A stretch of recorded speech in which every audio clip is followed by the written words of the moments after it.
connects you to the newsmakers. Citi News.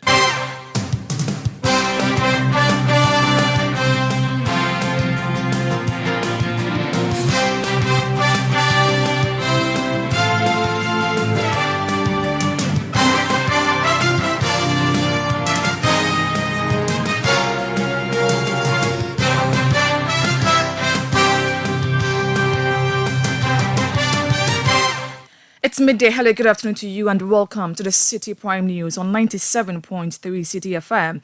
We are live from our studios at number 11 Dr. Martin Loop in Adabraka, Accra. The news is also live on all our partner stations across the country and around the world. We are live on citinewsroom.com. My name is Hawa Idrisu Mustafa and this afternoon I'm here with Inu Safo. Coming up, Ghanaians to react to 15% increment in charges by telecommunication giant MTN Ghana as the company begins implementing new prices on its products and services. You buy data today, the next minute is finished or the next day is finished. So if they are increasing it to about 20% and attaching it to the standard of living is going to be difficult. It will affect us so they should think about it so that if they will do something about it. Also coming up, Association of Ghana Industries, AGI, expresses support for Government Import and Export Bill 2023. Our view is that it's in the right direction. It's a positive development. Government believes that there are some products that are giving us difficulties in terms of our BOP and forex. And by virtue of that, seeks to bring intervention in that space. That is how we seek to create a sustainable. Meanwhile, the minority in Parliament has yet again raised concerns against the laying of the LI over lack of engagement by the majority and the government. The Speaker, we are not just objecting, and care should be taken, and let's take reflection back to serious issues that have been raised on this floor, and minority have raised objections. And later, dozens of customers of defunct Gold Coast Fund Management picket at the Finance Ministry to demand payment of their locked-up funds. Everybody knows that part of our money that government is supposed to pay us, they have locked it and then insensitive in the high order they don't want to listen to that. That's why we are here. All that and more on Citi Prime News, which is live across the 16 regions of the country. In the Western region, we are live on Ajunpa 100.7 in Takwa, Beach FM 105.5 in Takoradi, Bono region. This is Greener FM 95.9 in Sunyain, Ashanti region, Ajunpa FM 99.9 in Nkawie, Volta region, Heritage FM 107.3 in Hohoi, Freedom FM 88.1 is in Sugakope, Northern region, Radio Gaki 88.3 in Saboba, Upper East, Quality FM 88.7 in Garu, and Northeast region, we are live on Nobia FM 98.1 in Nalerigo. Citi Prime News at 12 midday. Updates you on all the running stories and connects you to the newsmakers.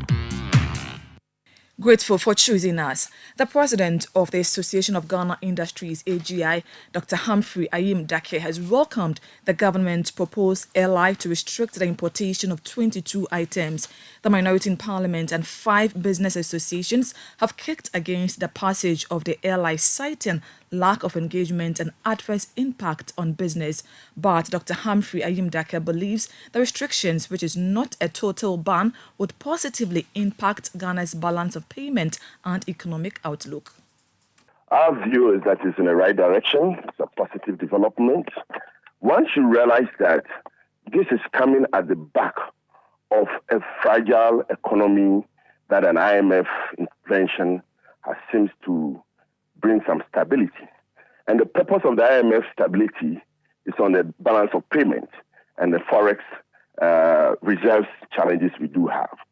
So once you do that stability, an IMF program is a form of a transitional program to help the economy. So in the next stage beyond that, government believes that there are some products that are giving us difficulties in terms of our BOP and forex. And by virtue of that, seeks to bring intervention in that space. That is how we seek to create a sustainable forex and a BOP, which is according to our budget and according to our needs. So therefore, this set of products, as stated by the minister, is to help him balance the BOP and Forex. So he's identified the product. And after identifying the product, what is next? He pushes a bill to Parliament to seek to get a framework under which he could operate. And beyond these stages, this product listed, the main issue that we need to interrogate is the excessive imports. And the minister did not state that I'm banning the product. So if you take a product like poultry, what is our capacity as a stage? And what is the need of the country in a particular year? Give an example of, say, 50,000 metric tons a year. However, beyond the 50,000 metric tons, any excess that is imported will have an effect on your BOP and on your Forex because they are not in need or they are excess stock in a particular year. So the government seeks to balance and control the excess stocks through which the Forex and the BOP are affected. So this excess stock could be directed in. Dr. Humphrey Ayim Dake is president of the Association of Ghana Industries.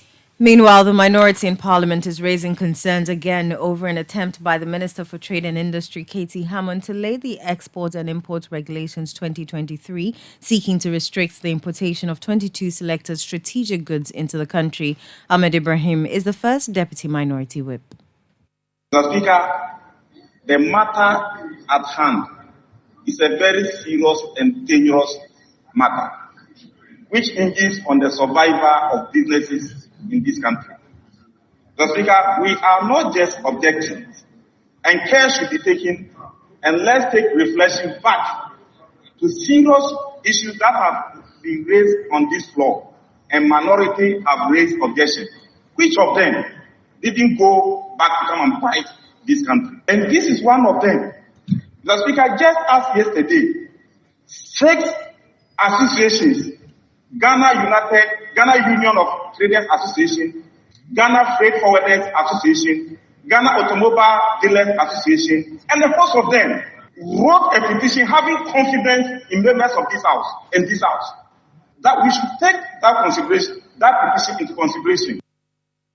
You heard the first Deputy Minority Whip, Ahmed Ibrahim. The Minister for Agric, Dr. Brian Champon, has described as concerning the failure of traders to reduce the price of food items, although the cost of farm produce has reduced drastically. Despite the development, Dr. Brian Champon says he's confident the prices of food items and poultry products will reduce during the Christmas festivities as a result of measures his ministry is putting in place. He spoke on the City Breakfast Show.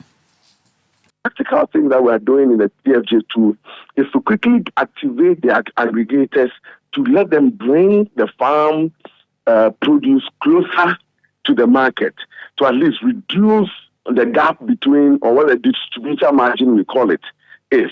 That way we are forced to reduce the prices on the market, because if we don't do that, then we will be forced to go and bring the produce from the farm gate to the market and directly to the consumer. And that will also bring the prices down. You also know that, Bernard, we are pumping in a lot of, for example, in the poultry sector, we are pumping in a lot of day-old chicks, reactivating a lot of these poultry farms across the country to ensure that this Christmas season, we do have a lot of chicken on the market. So I am confident that with all the things that we are putting in place, the produced in Ghana foods, the prices will go down. And we should be measured for that.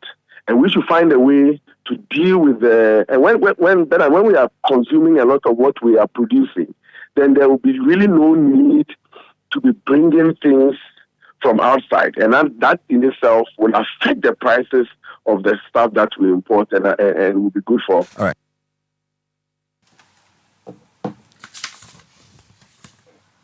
That was the Agric Minister, Dr. Brian Champon. The Speaker of Parliament, Alban Bagbin, is set to engage President Akufo-Addo today over matters relating to the Criminal Offences Amendment Bill 2023.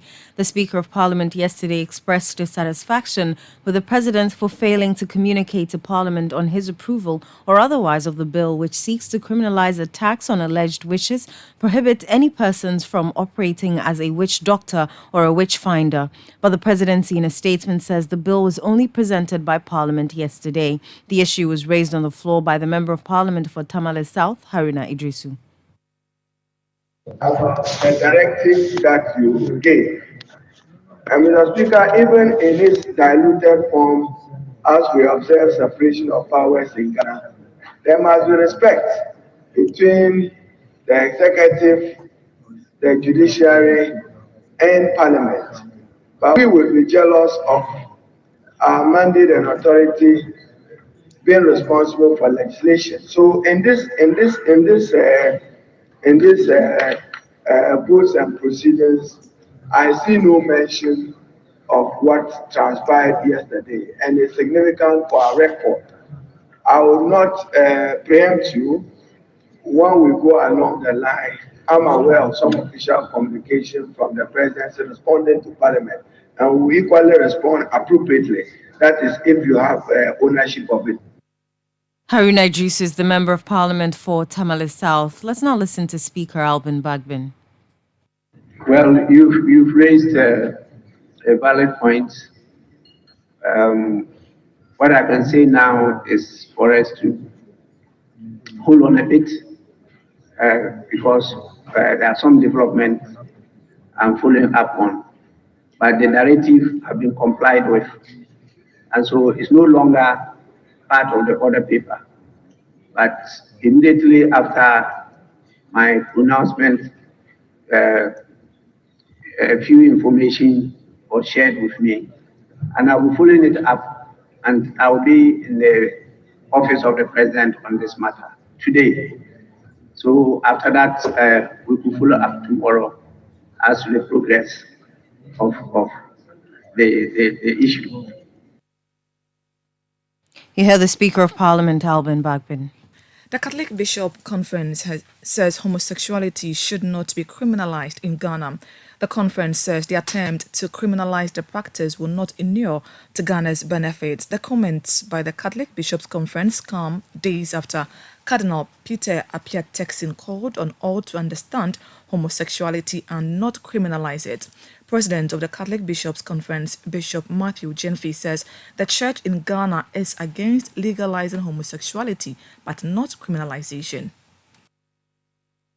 We should not criminalize homosexuality and homosexuals. It may be a moral aberration, but it does not rise to the level where homosexuals and lesbians and gays are considered as criminals. That is the position of the Catholic Church, and that has been the position of the Ghana Catholic Bishops' Conference. So it's not stating something new. What we are saying is that the practice of homosexuality should not be legalized. It should not be made part and parcel of the culture of Ghanaians. We do not accept that. The church does not accept that. Muslims do not accept that. Africans do not accept that. So it should not be legalized for it to become a norm as part of our culture. That is different from saying it is a crime. That is different. To be a crime means it is punishable. You will be punished. You will be put in prison. It will be placed on the same level, if I understand you very well, like somebody who has come, then you say a crime. It will be included in the list of crimes in Ghana. That is not what we are saying. We are saying it should not be permitted. It should not be legalized. It should not be allowed as one of the normal trends of behaviors in the country. For example, stealing. While it's not a crime, it's not allowed because nobody accepts it. So also there are other deeds, other activities that are not accepted. But we don't say that all things that are not allowed are crimes. That was the president of the Catholic Bishops' Conference, Bishop Matthew Jenfi. Aggrieved customers of the defunct Gold Coast Fund Management are picketing at the Finance Ministry demanding payment of their locked-up fund. The group, numbering about 100, plans to embark on a 32-hour protest with the hopes of getting the sector minister to address their concerns. Speaking to Citi News, some of the aggrieved customers explained the need for the release of their monies.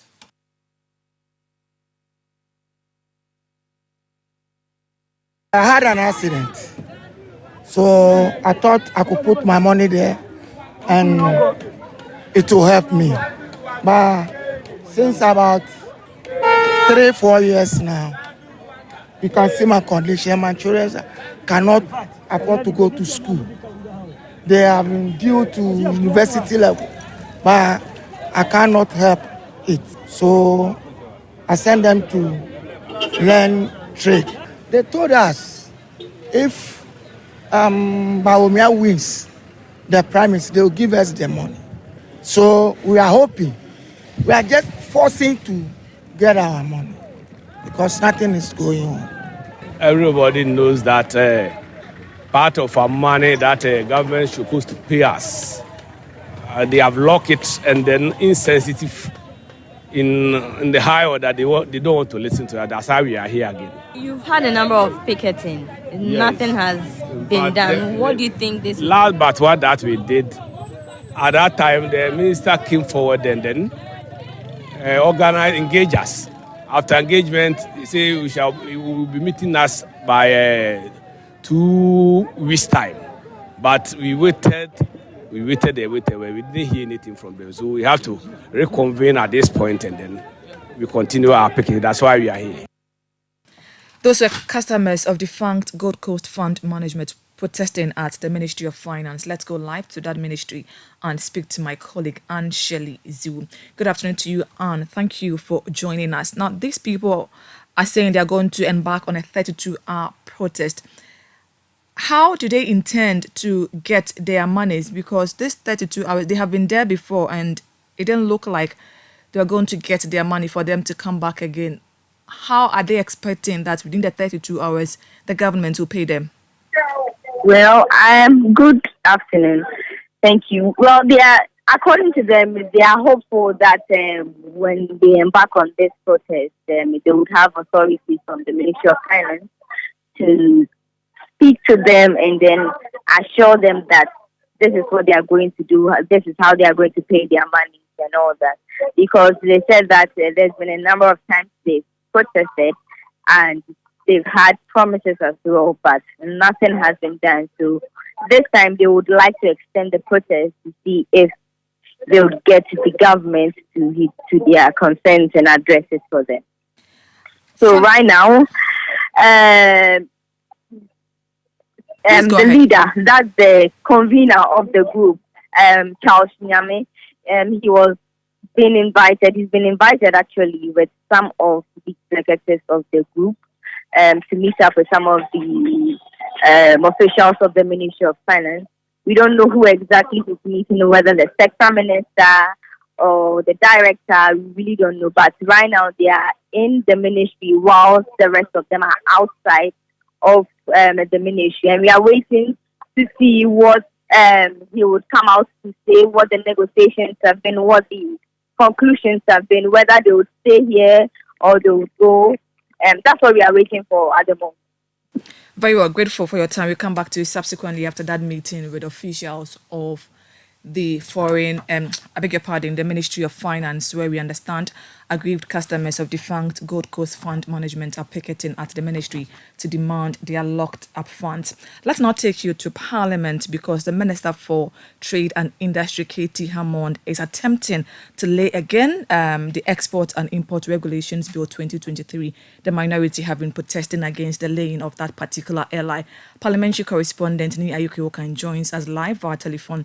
Good afternoon to Ni Ayuke. Thank you for joining us. Now, earlier we played the voice of the first deputy whip of the minority saying that they are against the laying of that particular LI. Tell us the current situation with regards to this particular LI. Well, so just as this morning, attempts were made by the Minister for Trade and Industry, Katie Hammond, to again lay before Parliament the Export and Import Regulation 2023. That's the LI legislative instrument seeking to restrict the importation of some 22 selected strategic goods into the country. These include rice, poultry, and then sugar, among others. But the minority, for the third time, kicked against the laying of the LI, saying that there hasn't been any engagement whatsoever with the caucus by the Minister for Trade and Industry, Katie Hammond. More so, there are stakeholders who are raising serious concerns about the legislative instrument, the mechanism that the minister or the government is seeking to put in place to ensure that the restriction of the importation of these goods are enforced. So the minority claims that before they would allow the laying of this airline, there should be a proper engagement with the relevant stakeholders. There should also be self-sufficiency attained by the country before this airline could be laid. As you indicated, you had played the voice of the first deputy minority whip, Ahmed Ibrahim. We also had the deputy ranking member on the Trade and Industry Committee, Yusuf Suleiman, also voicing concerns about the airline, saying that there should be proper engagement. They don't know why the government is rushing to put before the House this particular airline. There is the need for a proper engagement with the relevant stakeholders. Currently, as we speak, the Minister for Trade and Industry, Katie Hammond, is also on the floor reacting to the concerns raised by the minority. He says that, well, he doesn't understand why the minority would raise these concerns at this time, because for a legislative instrument, there is no need for these arguments to come up. It is at the stage where it has matured for either the House to annul or approve by the two-thirds majority. That's where they could voice their concerns. But at this laying stage where these opposition is coming, he is quite surprised that the minority is reacting in this manner. So as we speak, he is on the floor voicing his concerns. Yesterday, we had the majority leader, Chairman Sabunsu, revealing to the public that they were going to engage the leadership of the minority to ensure that the laying of this airline sees the light of day today. But it appears that that engagement hasn't been fruitful, so we are seeing the opposition from the minority on this particular airline. Now, what has the minister himself been saying? Because, like you said, the minority said they have not been engaged. Did the Minister Katie Hammond say anything different from what the minority is saying, whether they have been engaged or not? So like I indicated, for engagement, he hasn't been specific on whether they have been engaged or not. But he is quite worried that at this particular moment where the airline is being laid, this is where concerns are being voiced. Ordinarily, what you would realize is that after the laying of the airline, it's supposed to mature within 21 days.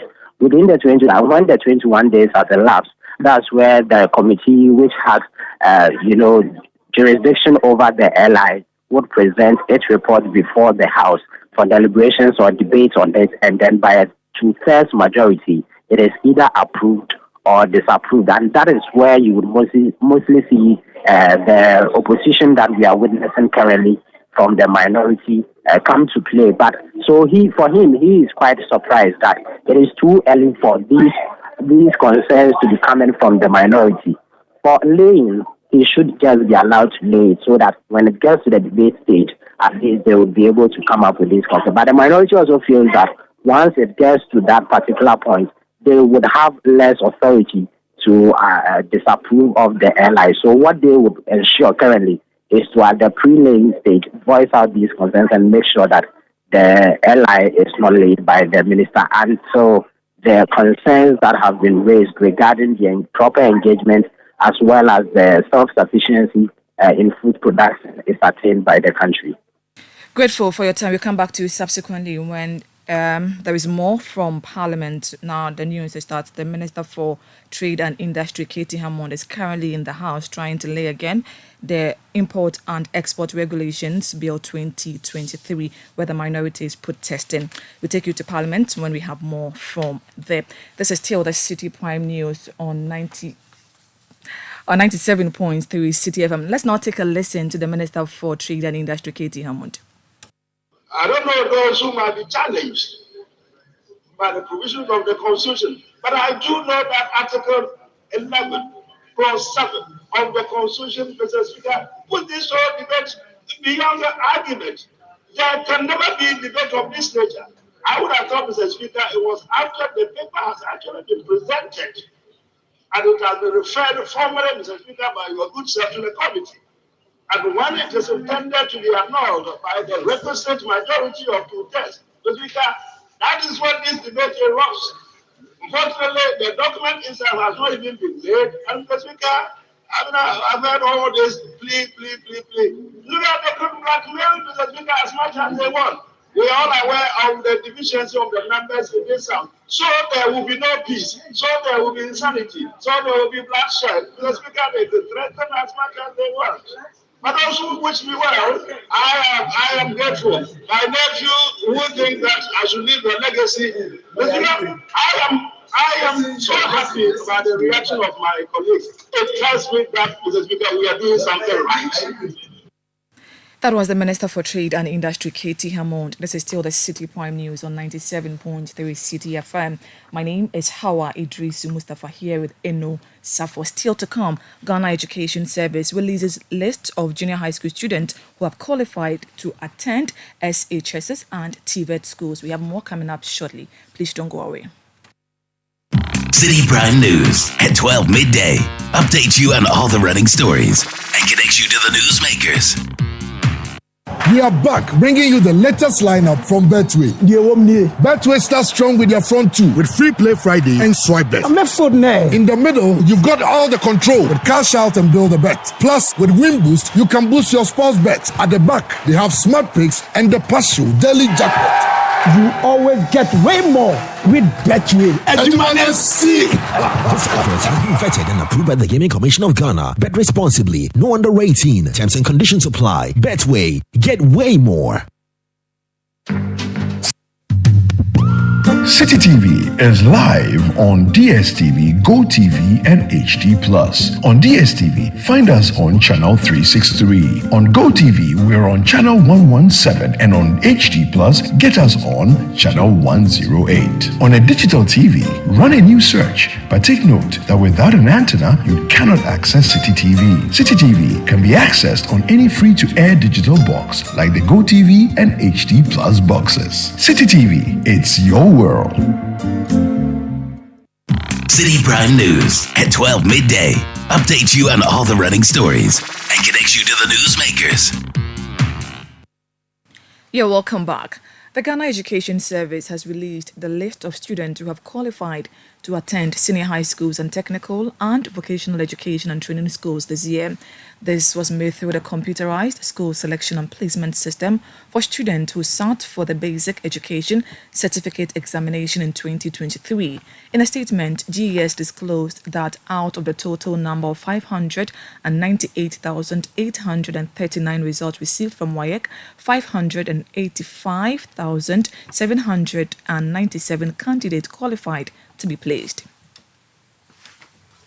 The Ghana Education Service has reinstated the headmistress of the West African Senior High School. The head teacher, Dr. Shine Agatha Ofori, was interdicted in July this year for allegedly collecting unauthorized money for students. The National Association of Graduate Teachers at the time demanded the immediate reinstatement of the headmistress as it accused the government of using the headmistress as a scapegoat. Giving an update on the issue, the president of NAGRAT, Angel Kabonu, said the association will be contacting the GES for the outcome of its investigation. She was reinstated about 2 weeks ago to continue her job as headmistress of the school. What were the findings of the committee that was set up to investigate this matter? Yeah, you are right. A committee was set, headed by the regional director, to look into the issues. I don't have the final outcome of the committee report, but what information available to us indicates that the Director General is reinstated here as headmistress of West Africa Secondary School. And how does your association take this? We know there was also a headmaster at Fijai who was also interdicted for basically the same issue. How do you take this issue? Yes, I don't know the specific details and how different the cases are, but it will be interesting for all stakeholders to know why someone has been reinstated and another person is still on interdiction. Maybe if the cases are different and the findings are indicting, they ought to let us all know what the situation is. You see, it is not too good for a person to be on interdiction for a very long time. When you do that, you are taking away from the person what he or she ought to benefit from his or her labor. So I think that there should be a minimum period for interdiction. And let us know the outcomes of committee reports quickly. You heard the president of NAGRAT, Angel Kabonu. Away from that, the Ministry of Foreign Affairs and Regional Integration has indicated the need to increase passport application fees due to a shortage of raw materials and equipment. The Deputy Minister for Foreign Affairs and Regional Integration, Kweku Amperchum Sapong, says there's an ongoing discussion with Parliament to finalize the fees. He laments that Ghanaians are currently paying $8 compared to other neighbors paying about $40 from the same company. Doing biometric for $40 in Togo, yes, $40 supplied by the same supplier who supplies us with his passports. Liberia charges $40. We charge $8, meaning we are having to subsidize every passport. So the money to buy the printers is being used to subsidize the passport for women. Until Kokumenu is prepared to pay the realistic passport fees, we will continue to have this problem. And also, we are thinking of upgrading our passport from the biometric to the chip embedded. So the chip embedded is going to cost more. And if we continue sitting at the $8, we will continue to have the problems that we are having at the passport. No much can be done by the officers over there. So we have to brace ourselves. And when the discussion starts, we all have to be in the picture that we need to pay the realistic fees to get the kind of service that we are expecting. He added that there are plans to introduce chip-embedded passports in the second quarter of 2024 to enhance security in line with International Civil Aviation Organization standards. First and foremost, acquisition or moving from the biometric to the chip-embedded is a requirement from International Civil Aviation Authority. It is asking all countries who are on biometric to upgrade to the chip-embedded passport. The chip-embedded gives improved security features. It makes it more difficult for the fraudsters to do their business. And since the passport is a serious security document that needs not to be tampered with or abused, moving from biometric to chip-embedded is for your security, my security, and it's also to make life easier and better for all of us. We are modernized. We are moving digitalization. Chip-embedded is an upgrade on digitalization. So we have to get there and be one of the leading lights. You heard the Deputy Minister for Foreign Affairs and Regional Integration, Kweku Amperchum Sapong. Now, some Akosombo Dam spillage victims in the Adan East District are enduring harsh conditions. Evacuated from their shelters to accommodate students for exams, they now find themselves compelled to sleep in the open, exposed to harsh weather conditions. This distressing situation unfolds in island communities, leaving many residents vulnerable and helpless. My colleague Frederico has details in this report. In some days and probably weeks since the Volta River Authority shut the spill gates at the Akosombo Dam and to prevent excess water from leaving the dam due to their own engagement and assessment of the situation. Now let's embark on a trip to those communities to see how they are coping with life aftermath.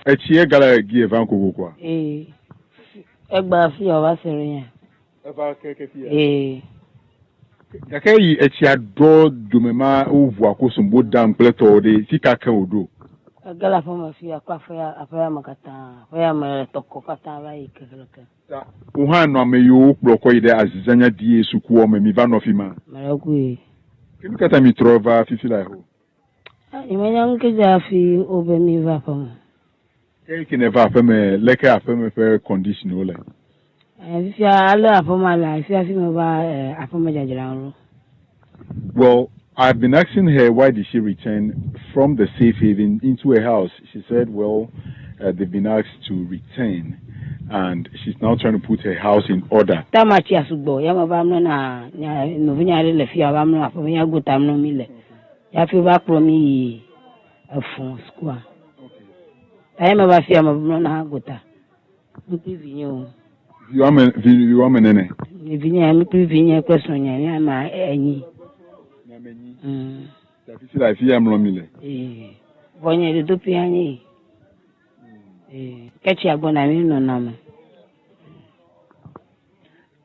She's been saying that she lives here now with the husband and the children, and they are about 8 in number, making a household. In effect, when the water came, this was a very first house. This one you see here. And then the water actually collapsed it. Then she had no option than to now do this temporal structure where she's now having to do with her entire family. So they sleep here and they do almost everything in this very thing that looks, excuse my language, like a hen coop. Kama amaribia akpara nya atu ho na manu mama ajijogana ezefia hore kemali animomlemo. Water has entered this whole room. So this is where she sleeps with the family. Now the floor is so obvious. The concrete or the cement floor at this point is also broken, and it tells you the visible signs in this room. And her TV on a table here. You see the bed that is also here for her and the family. She tells me that the water actually occupied the entire bed. This is literally a makeshift structure she's in. I see the branches of the coconut trees being used for this whole thing. I'm entering into her house to see. No, so she's okay. So you have a baby. The main bed is here, and the children sleep on this bare floor, where she lays the cloth for them to sleep on this cement, and the cement is also visible with water flooding this room. Some few days ago, she has a baby sleeping comfortably on the main bed, and when the water comes, this family would have to rush out to be sure that the children are safe. Now, if the water should enter into this room at night, all the children that are sleeping on the floor here would be the first recipients of that water. So they would feel the wetness first before their parents also go until it elevates to a certain level before they can feel it. Mama, let me call like Benola here. Nyatopoto afie dokolaba gbododo na mina. Kaka mi onto mi chovota. Kaka mi litruka chi ganrava. Avara funa mi azachi panya privinyo mili. Achi avagara homa. Manya no viota do mavaka ka ba chi avafo po kokora ni vafo. Achi kokora je kasinya pri review mi mloji. Vagara TV clean water basa. Ta na nyamura. Obe mi de suku kwaji ho ayafma. Suku kwaji mi. Mi vo nyanya amayu. First day na mi ayi suku kwaji kafi amuna va. Mi yira afi ma vinya ye pa mama vako. Ata ova isi kamera fit kopa. Ata na nyanya magavayu. She's been saying that they went to the safe haven at Azizanya, the school compound that we went first. And when the issue happened, his daughter actually fell sick. Her child actually fell sick. And they were admitted at the hospital. And that is how come they were not at the safe haven as of the time the people were taken there. But the water came so high that she had no option than to pack blocks. I see blocks right here. Okay, so this is so obvious. Okay, they now pack these blocks here to be able to elevate this wood. This is just wood with mat on it. So literally all these things were on the floor, and when the water came in, she had to rush and then pack these blocks. At least I can count 1, 2, 3. 3 of them with a piece, making it, let's say, 4. And that is what has elevated the bed this high for the baby to have that level of comfort at the top there. We are now heading to one of the island communities that was affected by the flood and to assess the extent of damage. And then again, appreciate how the residents who have returned to this island are literally coping with life. After about some 10 minutes boat ride from the main Adanfor area to Azizakwe, an island community, this is still the remnants left behind by the flooding that came into the community and rendered many homeless. This place has now been left vacant. Now you see the entire place has been abandoned. When you open this door, it takes you to a bigger compound where people have their belongings in the open space just under a shed. So the wall you see right there is the one separating the main compound from this particular place. And you see their belongings, the personal effects in the open, just covered with these roofing sheets. And basically, this is a bed that has been placed on cement blocks on a mat. And this is how the people here are coping. In case of any harsh weather condition, this person would have to think of fleeing from this place to save his life. We are on the island community here at Azizakwe and assessing the situation where a number of people have not yet returned to their collapsed buildings. Now, this is one typical one that has collapsed because it's a mud house with thatched roofing. And we have this one, which is a cement block, but developed a very huge crack due to the flooding. This is an open space. And this is so obvious that this is where they sleep at night. Now, look at another one. This is another open space. Look at this.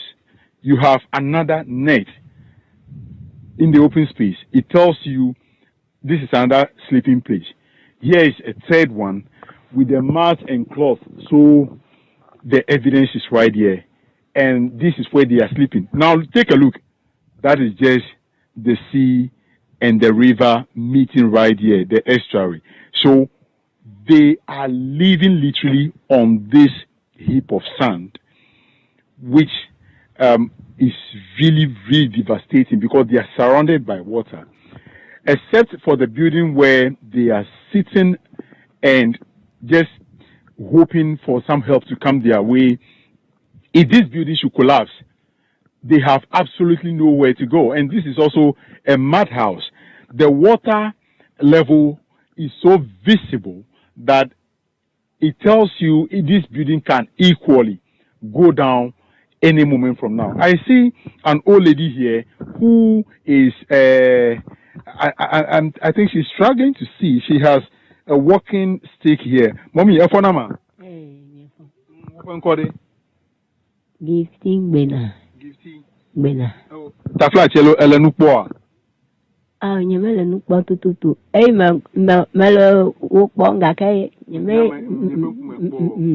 She says she can see partially, but she knows there's an object or a human being standing right before her speaking, but she can't really identify even what I'm wearing, and that is her challenge. So,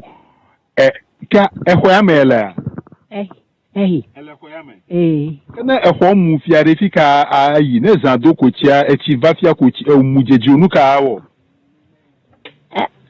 leki ava eyo baba ma ne mie jesi time o babaga nya dogo mi aba no ehi hafia kafi munake na nguke kwa kafi mi aba kuchiale home kem.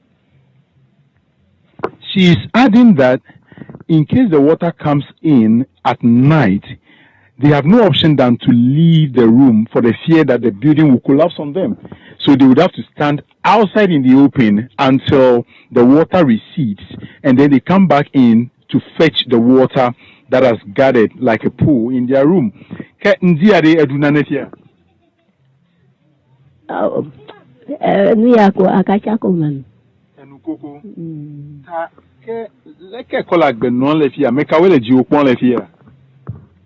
Devio college in your porafia.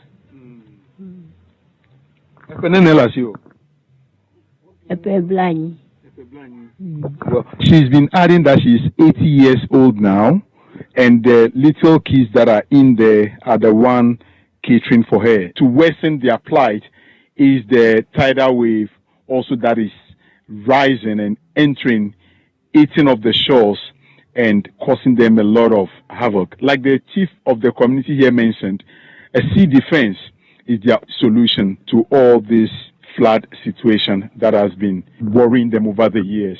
We are leaving the Azizakpe Island in the Ada East district, where we've seen how women and children, being the most vulnerable, are reeling under the impact of the flooding that caused havoc to their communities. Most of them have been pushed further into the bottom line of extreme poverty, and they are really hoping that help comes their way very soon. My name is Fred Tuho, reporting for Citi News.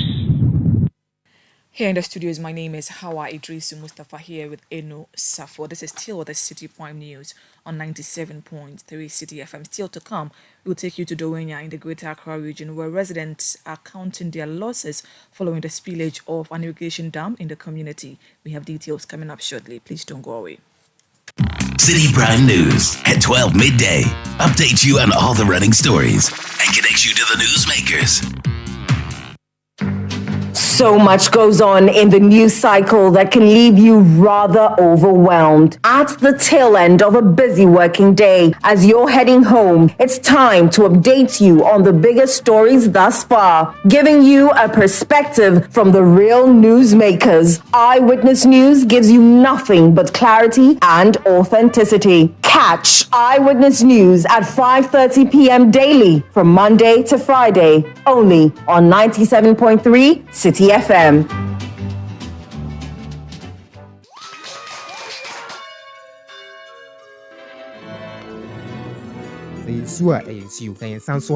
Happy birthday to you. Ashes to ashes, dust to dust. Throughout all life-changing moments such as graduations, weddings, funerals, birthdays, ATL is there to ensure you're never out of style. When you think fabric, think ATL. Log on to atlfabrics.com. Order and buy your favorite ATL fabric. You can also visit our shop at number 40 Kwame Nkrumah Avenue, opposite the Swansea Shopping Arcade at Accra Central. Also available in leading fabric dealer shops in Accra, Kumasi, and Cape Coast.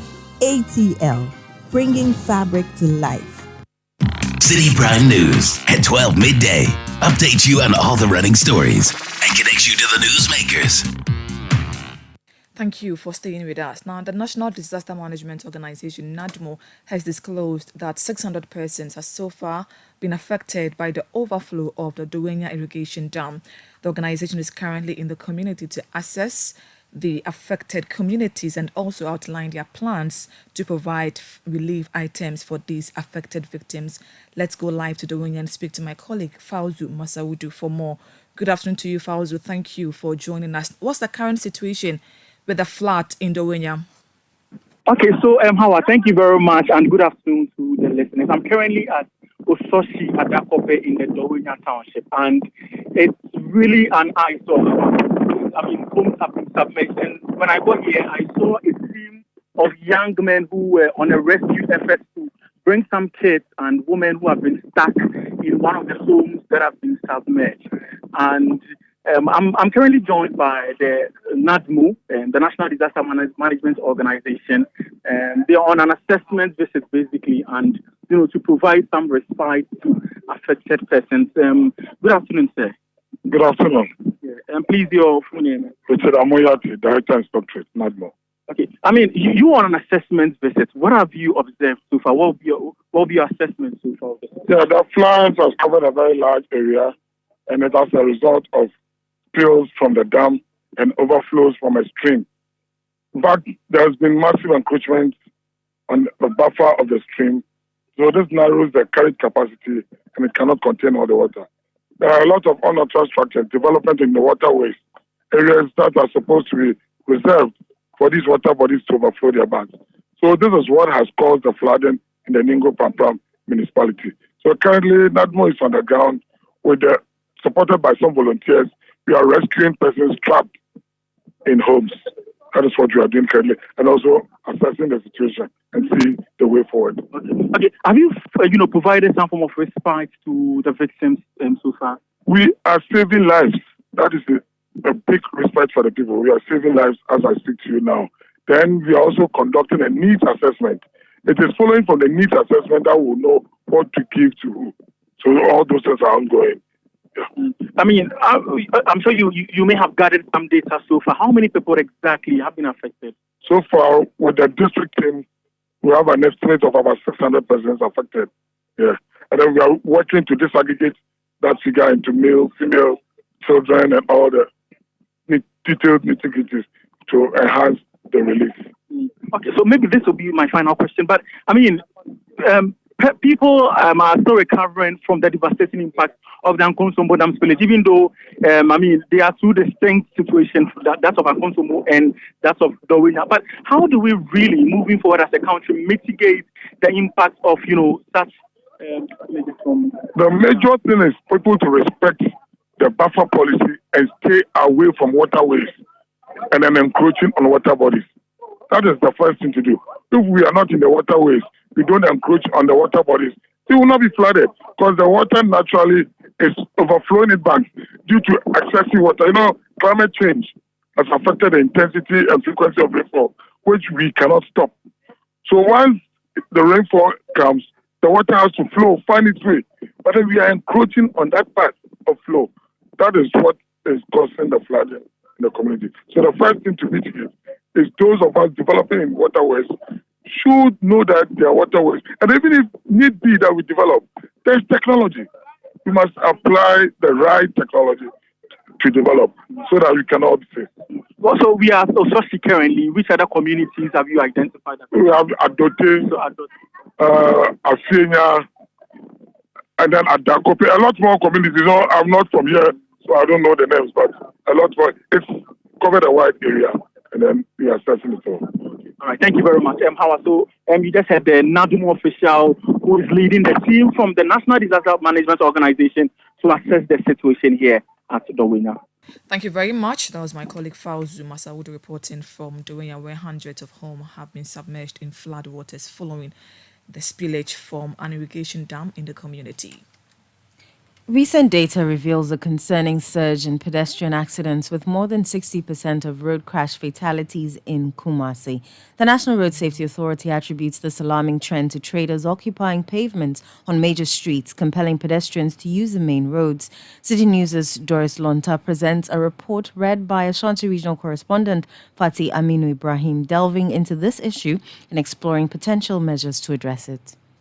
The instances of pedestrian accidents and fatalities in Kumasi are on the rise. Despite a 16% decrease in road traffic deaths from 2021 to 2022, road traffic crashes have increased by 24%. Of the fatalities, 61% involve pedestrians, 22% motor and tricyclists, 16% vehicle occupants, and 1% cyclists.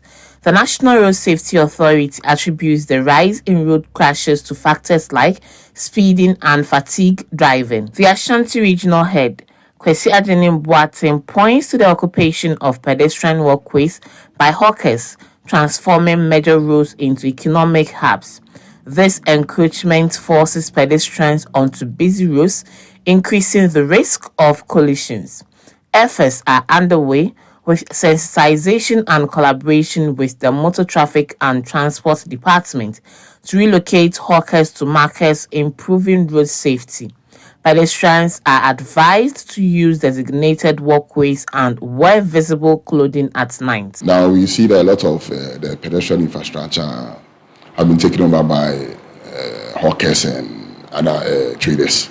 So it's an issue. We find the pedestrians using the roads instead of using the provided walkways.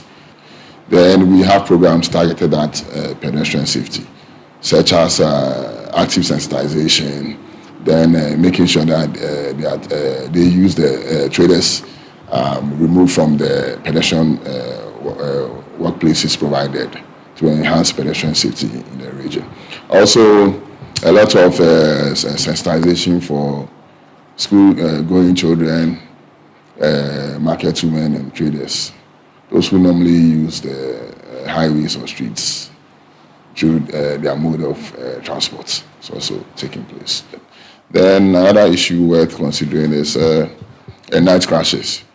If you look at the data, you realize a lot of incidents are occurring in periods of impaired visibility. That's around from 8 p.m., 4 p.m. to 10 p.m., 11 p.m. We are having crashes during those periods. So we are doing a lot of enforcement in those periods. That's night enforcement with the police and also DVLA to stem the tide of crashes that occur during the night. Emergency cases at Konfanochi Teaching Hospital, CATH, often result from road crashes. Head of Accidents and Emergency, Dr. Chris Opon, knows that most pedestrian knockdowns involve school children, emphasizing the need for overpasses on highways, pedestrian walkways, and zebra crossings. He advocates for insurance companies to cover medical bills for accident victims. Pedestrian knockdowns, I remember that it's about 84% of the accident cases that we are seeing. And I think it's due to a lot of factors. And a lot of them too are kids, when school reopen and the children are walking to schools unaccompanied. A lot of them are knocked down. Even their school buses, they just get off their school buses, and the school bus, the same bus that they got off, will probably knock them when they try to reverse, or because of the size of the children and all that. But even with adults, we have quite a number because of different factors. Our roads typically don't have walkways and all that, and even the highways too. So they don't have a lot of overpasses, pedestrian overpasses, and let's say good zebra crossings. And also we also think that the drivers too also they overspeed. Typically in our part of the world, when you are involved in an accident or let's say a pedestrian knockdown, I realize that a lot of the cost goes to the people or the people who knocked these pedestrians down. So when they come and they have to incur some cost, they tend to bear the cost. But I think from what I know, I believe that the cost should have also been borne by, let's say, the insurance companies, because some of the cars are are insured. Most of the cars are supposed to be insured anyway. But I think there's also a lot of lack of knowledge on that score. So most of the time, it's borne by the people who knock them down. Teacher Kingsley Osua Samoa supports Dr. Chris Opon's claims on pedestrian knockdowns, proposing measures for school children, including designed zebra crossings and functioning traffic lights. They are to cross in the zebra crossing, but you see that most on our roads, we don't have the zebra crossing. And children find it difficult, and especially drivers also do not want to stop when they see the kids trying to cross the road. Has there been any instance that a child has been knocked down by a vehicle? Oh yes, we have recorded some of these instances. We've talked to the assemblyman and then written letters to the office to just provide these YEA police officers to be around so that when the children are in school and then when they want to cross the road, they will direct them to cross the road. Road Injury Surveillance Coordinator for Kumasi Metropolitan Assembly, Rekon Kingsley, highlights vehicular speeding as a major cause of pedestrian fatalities, urging stakeholders to collaborate based on the reports to enhance road safety. Main focus of the report is not to ideally suggest interventions, no. It's to present the figures, what, when, where, and who. And then based on that, in fact, at the release of the report, we invite stakeholders, those who have a lot to play in road safety. So with the report, we always encourage data use. The report should not be on the shelf or on tables or be read like a daily graphic. No, there are a lot. So for example, in the report shows that fatalities are mostly occurring following crashes between 6 p.m. to 10 p.m. So for that, there are a lot. It could be visibility, a lot. So the stakeholders must take this report, and then based on the findings, the measures, the right intervention could be implemented. Yes. You heard a report by City News' Doris Lontar, read to you by Fatih Aminu Ibrahim, our Ashanti regional correspondent. Now, before we go, MTN Ghana has increased charges for data packages by 15% effective today, November 28. Per the new charges, users get less data for the same price before the increment. The price surge impacts calls, SMS, data, and other offerings by MTN. As per the updated tariff structure, the 4.3 gigabyte TableNet fixed bundle is set at 43 cedis. Additionally, the 91 gigabyte bundle has been adjusted to 253 cedis, and the 350 gigabytes bundle is presently priced at 516. MTN's broadband special bundles have also witnessed upward revisions. A charge of 150 cedis now grants access to a 39 gigabytes bundle, while 300 cedis offers users a 195 gigabyte bundle. Concerning the low-cost bundles, previously one city provided 70.87 megabyte of data, but now grant only 35.57 megabyte. And that's how we end today's edition of the Citi Prime News, which has been live from our studios in Adabraka, Accra. My name is Hawa Idrisu Mustafa, and I was here with Inu Safo. Netele Nete is up next with the afternoon's edition of City Business News. Thank you for doing the listening. City